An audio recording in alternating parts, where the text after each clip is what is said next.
Olá pessoal, esse vídeo aqui é um complemento à nossa aula número 2, tá? Então esse vídeo aqui é um complemento, é uma continuação da parte teórica que nós estudamos, né, nos slides da aula 2, que nós fomos até o slide número 27, tá? Só para relembrar, na aula 2 nós começamos a estudar o balanço patrimonial.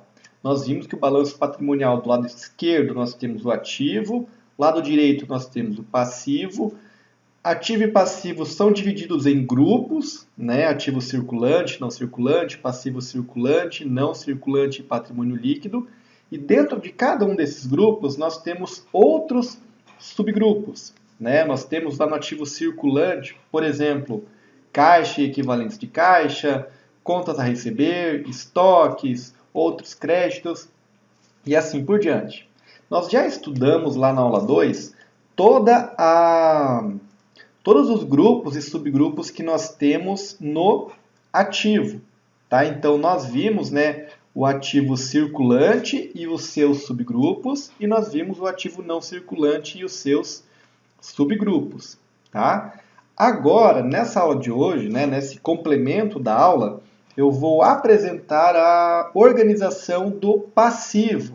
Tá? Então, nós começaremos a estudar, nesse vídeo aqui, como as contas do passivo são organizadas. Tá? Só para recapitular, nesses subgrupos que nós temos no ativo circulante e no ativo não circulante, são dentro deles que nós vamos apresentar as contas que a empresa tem. Os seus bens e direitos nós apresentamos dentro desses subgrupos de acordo com a característica, de acordo com a natureza desses subgrupos. Tá? Então, por exemplo, né, o ativo aqui no imobilizado, nós vamos apresentar todos os bens que são usados no desenvolvimento da atividade comercial da empresa. Tá? Essa é a lógica, então. Dentro de cada subgrupo, nós apresentamos os bens e os direitos que fazem parte deles, estão alinhados com a natureza desse subgrupo. E isso acontece, tá? Isso acontece, né, para todos os subgrupos que nós temos, tanto ativo circulante quanto ativo não circulante. Lá no passivo, então, nós temos dois subgrupos relacionados a dívidas da empresa. Esses subgrupos são chamados de passivo circulante e passivo não circulante. Qual que é a diferença entre esses dois grupos? A diferença é que as dívidas que a empresa terá que pagar em até 12 meses, nós devemos apresentá-las dentro do grupo chamado passivo circulante. Tá? Então, dentro do passivo circulante, nós vamos apresentar todas as dívidas que a empresa possui e que devem ser pagas em até um ano, em até 12 meses. E se a dívida ela for para ser paga num período maior do que 12 meses? Aí nós apresentamos ela dentro do passivo não circulante. Tá? Então, lá no passivo não circulante, nós iremos apresentar todas as dívidas que a empresa tem e que só precisarão ser pagas num período maior do que 12 meses. Se uma dívida ela é, por exemplo, para ser paga em 1 ano e meio, nós iremos apresentar então no passivo não circulante. Se for uma dívida para ser paga daqui a 5 anos, ela vai ficar também dentro do passivo não circulante.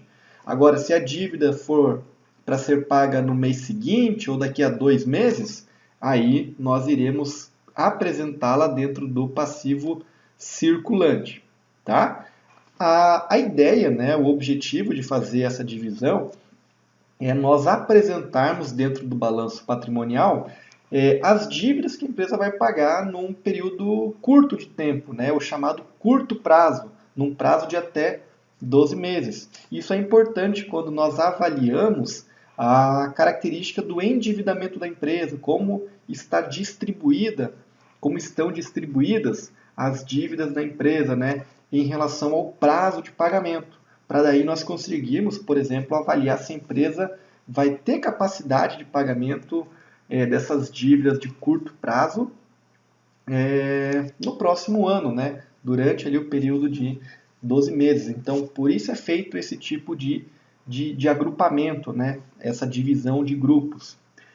E uma característica importante, pessoal, é o seguinte: às vezes acontece que a empresa assume uma dívida e essa dívida ela tem um prazo total maior do que 12 meses, tá? Vamos supor assim, uma dívida de 3 anos de prazo total.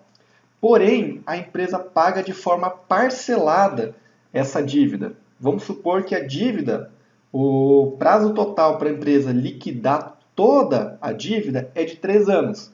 Mas a empresa terá que fazer pagamentos mensais, né? Pagamentos parcelados todos os meses. Nesse caso, pessoal, a gente tem que adotar um procedimento que é dividir o total dessa dívida, colocando a parte que a empresa vai pagar em até 12 meses no ativo, no passivo circulante, tá? Então, digamos assim, as 12 primeiras parcelas, aquelas que serão pagas em até 12 meses, nós devemos apresentar no passivo circulante, e aquelas parcelas que a empresa vai pagar num período maior do que 12 meses, a 13ª até a 36ª parcela dessa dívida, nós devemos apresentar aqui no passivo não circulante, tá?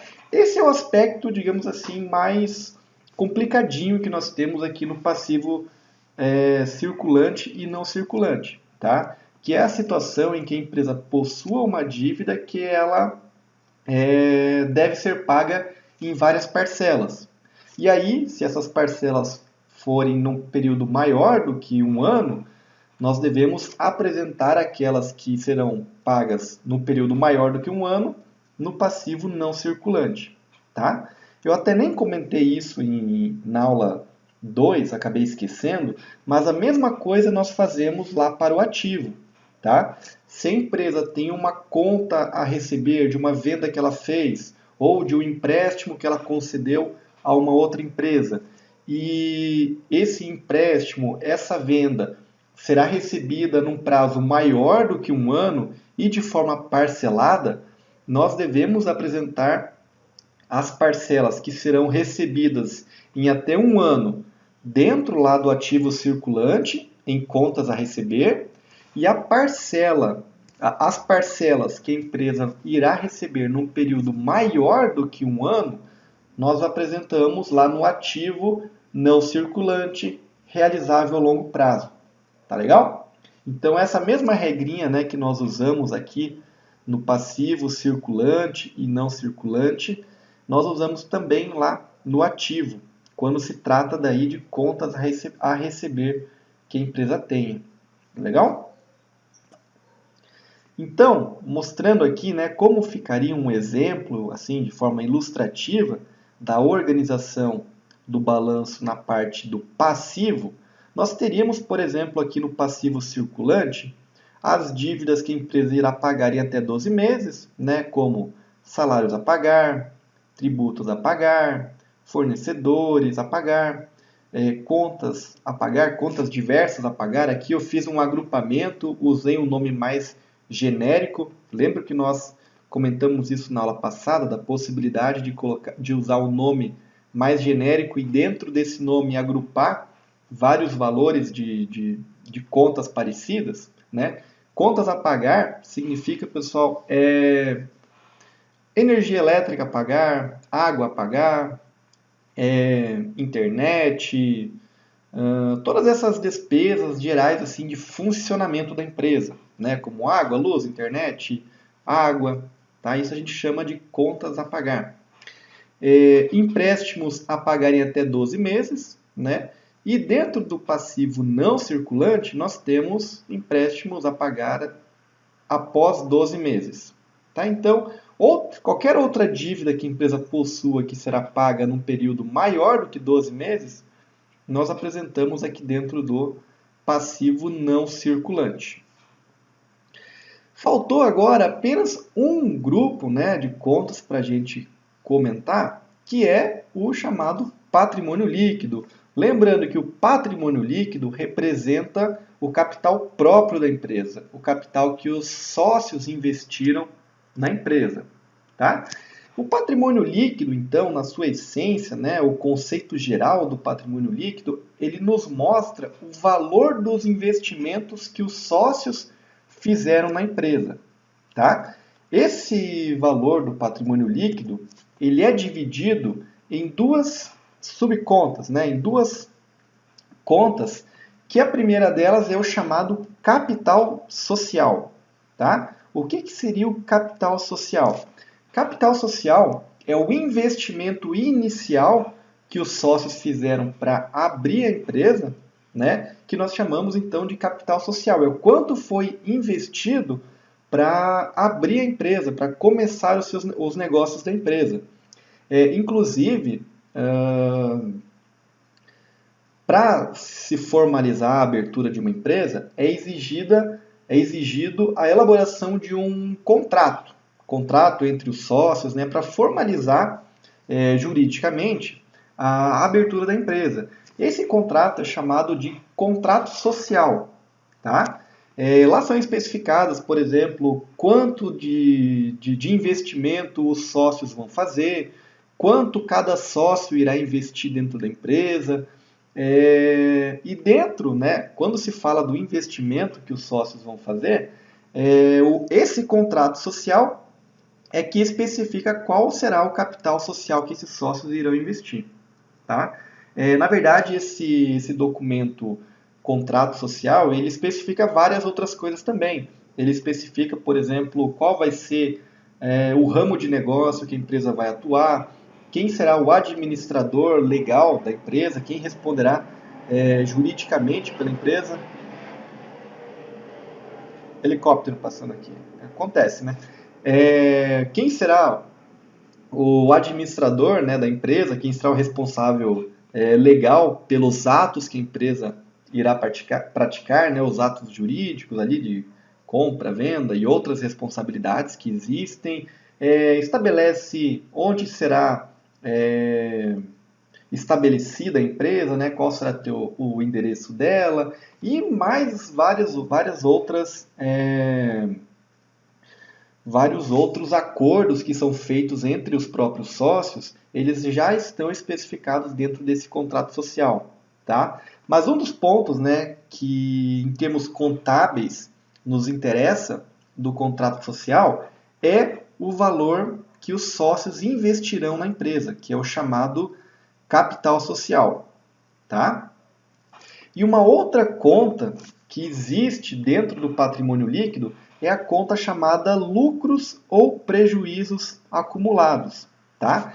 Essa conta ela vai registrar todos os lucros ou prejuízos que a empresa teve ao longo do tempo, desde a sua fundação, tá? Por isso que eu comentei lá no começo da aula 2 que quando a empresa tem lucro, o lucro aumenta o patrimônio líquido. Quando a empresa tem prejuízo, o prejuízo diminui o patrimônio líquido. Isso acontece porque dentro dessa conta de lucros ou prejuízos acumulados é onde nós vamos registrar todos os lucros ou prejuízos que a empresa foi tendo ao longo do tempo desde a sua fundação, tá? Por que nós fazemos essa separação entre capital social e lucros ou prejuízos acumulados? Isso daqui é uma tentativa, né, da gente deixar o relatório contábil do balanço patrimonial mais informativo sobre o quanto foi o investimento que os sócios fizeram dentro da empresa e o quanto esse investimento rendeu ao longo do tempo. Então, no capital social, nós identificamos quanto que foi investido. E nos lucros ou prejuízos acumulados, nós identificamos quanto que esse capital investido, né, o capital social, rendeu ao longo do tempo. Tá legal? Então esse é o objetivo de fazer esse tipo de divisão no patrimônio líquido. Tá? Então, né, deixando aqui de forma ilustrativa, né, os componentes do balanço patrimonial, indo para o passivo, o nosso patrimônio líquido ele é dividido em duas contas. a conta de capital social, que identifica, né, o investimento que os sócios fizeram na empresa, e os lucros ou prejuízos acumulados, que identificam os lucros ou prejuízos que a empresa acumulou ao longo do tempo. Para fechar aqui os nossos slides e a nossa aula complementar, eu apresento para vocês aqui a ilustração de um balanço patrimonial mais completo, né, com todos os subgrupos de contas que nós temos, todos os grupos e subgrupos, melhor dizendo, né? Nós temos aqui no ativo caixa e equivalentes de caixa, né? Contas a receber, estoques. Vimos também que é possível nós encontrarmos um subgrupo de contas chamado outros créditos ou outros valores a receber. Tá? Eu apresentei isso lá nos slides da aula 2, eu só não apresentei aqui, né, nessa versão final. Temos também, né, no ativo não circulante o subgrupo de realizável a longo prazo, que é onde nós vamos registrar os valores a receber, as contas a receber, os empréstimos a receber, que a empresa irá receber num período maior do que 12 meses. Tá? Investimentos, que são investimentos que a empresa faz pensando numa valorização futura, né? Como é o caso de comprar um terreno mais para finalidade especulativa e não para o uso desse terreno na atividade comercial da empresa. Aí nós colocamos aqui investimentos, ou ainda compra de ações, compra de uma parcela de uma outra empresa, né? Investimento em uma outra empresa. Imobilizado, que geralmente é o subgrupo de contas com maior valor, o mais importante também do ativo não circulante, que mostra, identifica, né, registra todos os bens que a empresa possui, que são usados para desenvolver o negócio da empresa. Tá? Vimos também nos slides que podemos encontrar aqui um subgrupo de contas chamado intangível, né, que registra todos os bens intangíveis que a empresa possua, como, por exemplo, marcas, patentes. Né? No passivo, nós temos, né, no passivo circulante as dívidas que a empresa irá pagar em até 12 meses e no passivo não circulante as dívidas que ela pagará num período maior do que 12 meses. No patrimônio líquido, nós temos, né, o capital social e os lucros ou prejuízos acumulados. Tá? Importante aqui no passivo, pessoal, é que diferentemente do ativo, aqui no passivo nós não temos assim muita regrinha assim da ordem das contas. Tá? A gente não precisa assim, seguir sempre este padrão aqui. Enquanto no ativo, nós sempre vamos seguir essa mesma ordem que nós estamos vendo aqui. Tá? No passivo, isso não tem assim, essa exigência. Tá legal? O importante é nós colocarmos no passivo circulante as dívidas que vencem até 12 meses e no passivo não circulante as dívidas que vencem num período maior do que 12 meses. Legal, era isso por hoje. Até a próxima!